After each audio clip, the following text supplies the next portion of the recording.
Papasalamat po kami sa mainit na pagsuporta po ninyo lahat sa amin. Simula umpisa hanggang ngayon po na mag-finale na po kami.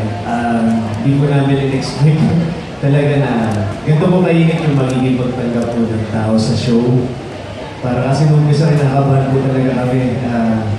Guys, hindi na bago po kasi kami na si Ali bago ako bago na bibigyan ng bida, si Ken, at si Ivan. So, kinakabahan kami, sobrang pressure kami kung tatanggapin ba ng tao, kung mag-relate ba, and at the same time, pride tayo. So, sobrang kabahan ko talaga, pero ngayon talaga, di po namin expect na ganun yung resultat. Nagpapasalamat po kami, especially kung si Libet, kasi namin na binigyan mo ng tiwala.